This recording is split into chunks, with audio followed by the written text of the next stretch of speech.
ৰাইজ আজি এটা অভিজ্ঞতাৰ বিষয়ে ক'বলৈ এই ভিডিঅ'টো শ্বেয়াৰ কৰিলোঁ। ভিডিঅ'টো কিছুদিন আগৰ, কিন্তু গুগল মেপৰ ওপৰত ভৰসা কৰি যাওঁতে আমাৰ কি গতি হৈছিল সেইটোহে ক'ব বিচাৰিছোঁ। আপোনালোকৰ কেতিয়াবা এনেকুৱা হৈছেনে বাৰু?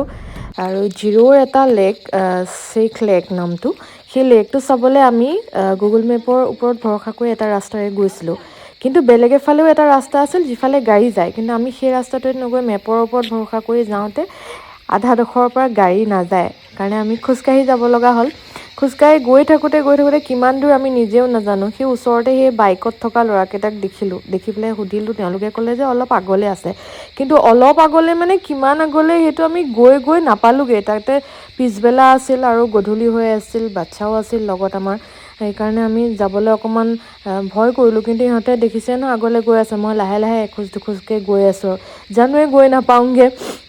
কিমান দূৰ আছে ঠাইখনৰ একো এক্সপিৰিয়েঞ্চ আমাৰ নাই, তেনেকৈ গৈ আছোঁ আৰু লেক চাবলৈ বুলি। কিন্তু সেইদিনাখন আমাৰ একো লেক চোৱা নহ'ল।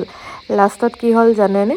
সিহঁতিও ঘূৰি আহিলে অলপ আগৰ পৰা আৰু বহুত দূৰ আছে বোলে। সেইকাৰণে আমিও ঘূৰি দিলোঁ। সেইদিনাখন আৰু একো লেক চোৱা নহ'ল। ভালকৈ ঠগন খালোঁ আৰু এটা ভাল অভিজ্ঞতাই হ'ল বুলি ক'ব পাৰি।